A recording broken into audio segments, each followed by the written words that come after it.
Hello everyone, Rock8 here, and as you may have guessed from the title of this video, if I worded it okay, my list of games that I'm looking forward to being released this year in 2017. So the first game on my list is called Neo. Hopefully I've pronounced that right. This game comes from the developers of the Ninja Gaiden series and Dead or Alive. It's considered as an action role-playing game set in Japan during the 1600s. It plays and looks similar to the Dark Souls series as well as Bloodborne. A lot of people are saying this will probably be the hardest game you play this year, as you need to dodge and fight tactically during missions, fighting both human and supernatural enemies.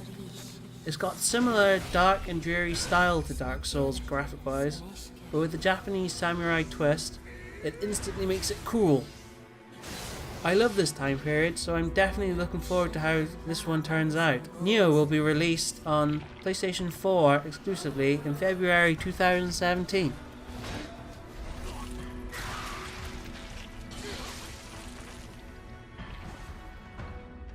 The next game on my list is Nier Automata. When I first saw the gameplay for this, I thought, man, this reminds me of my favourite action game, Bayonetta.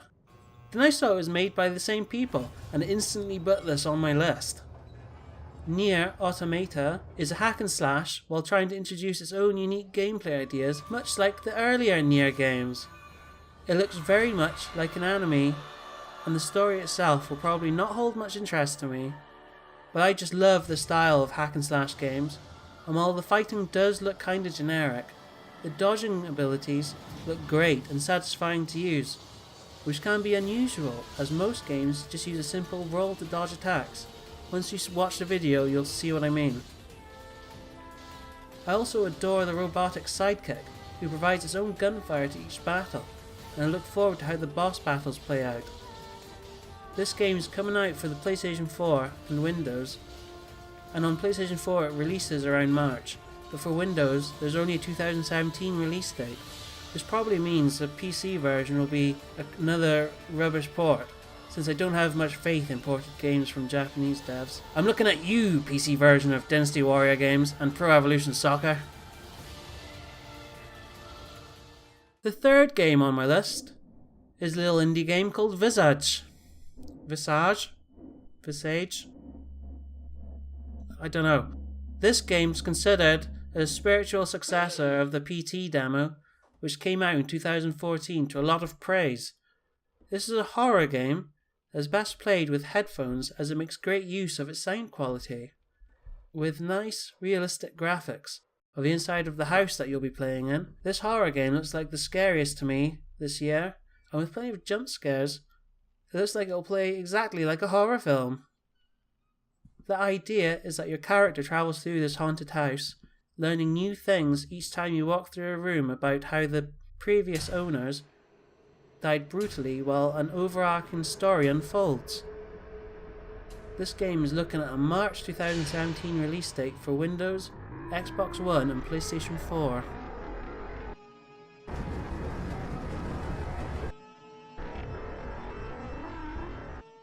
The next game on my list is the brilliant game called Cuphead.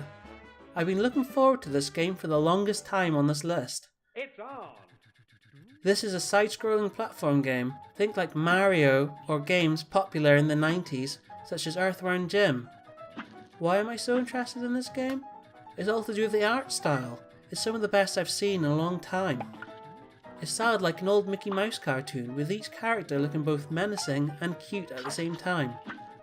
You got your evil acorns, evil mushrooms, and evil flowers, and from there the designs get wackier and even more cartoony. And this is all accompanied by brilliant sound effects and fast-paced jazz, with every character constantly bobbing either up and down or side to side in time with the music.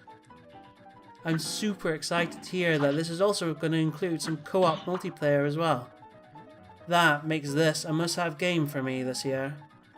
This game is looking to be released mid-2017 for Xbox One and Windows.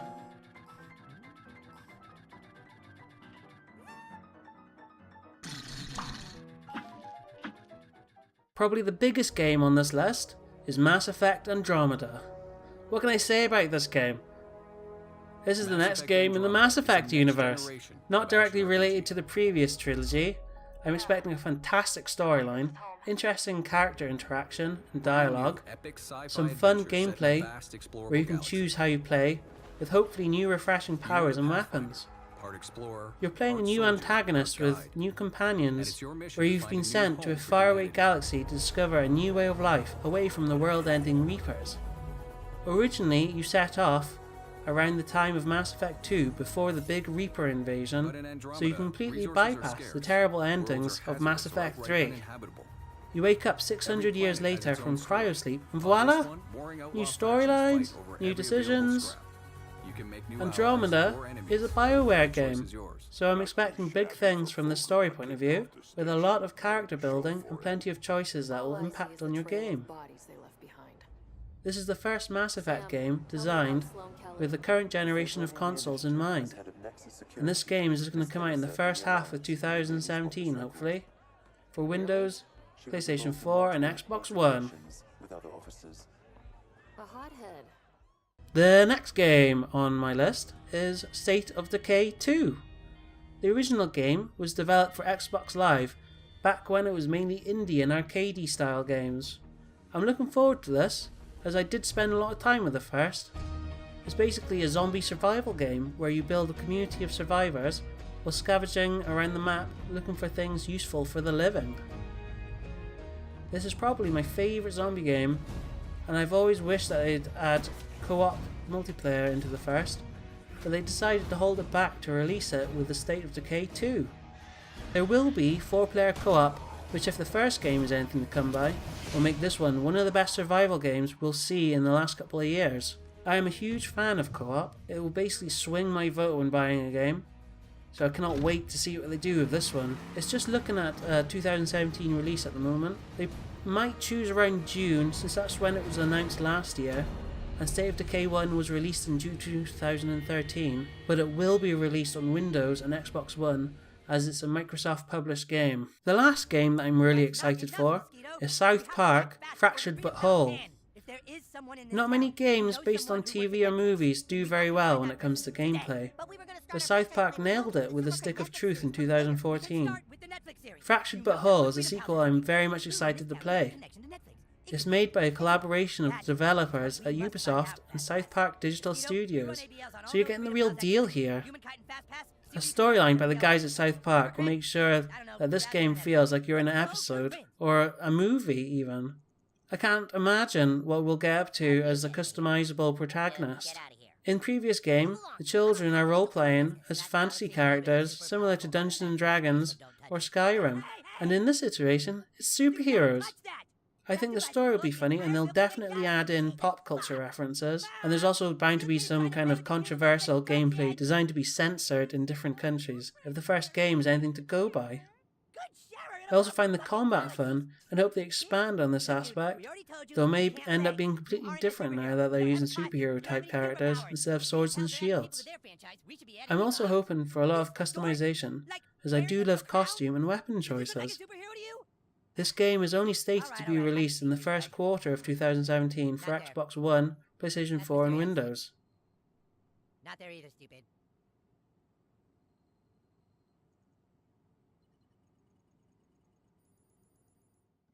So that's it. This has been my list of games that I'm looking forward to coming out this year.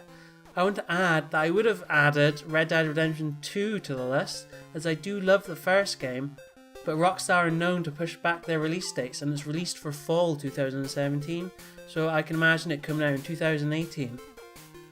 There are also a lot of decent looking games coming out, but the ones I've shared are almost guaranteed buys for me. Well, anything else? I'd rather wait to see what reviewers say. Take the Nintendo Switch for example. They're all just getting rehashed games from the Wii U, which I loved, but I don't think I'd buy them again for full price. So I want to say thank you now to everyone who's watched this video and got this far into the video. Let me know what you're looking forward to playing. If you'd like to subscribe, I'd really appreciate that. And share the video if it's been a good video. And even though 2016 has been a good year for gaming, it's been a terrible year for real life. So I hope to everyone that you have a good one this year. Thank you. Bye!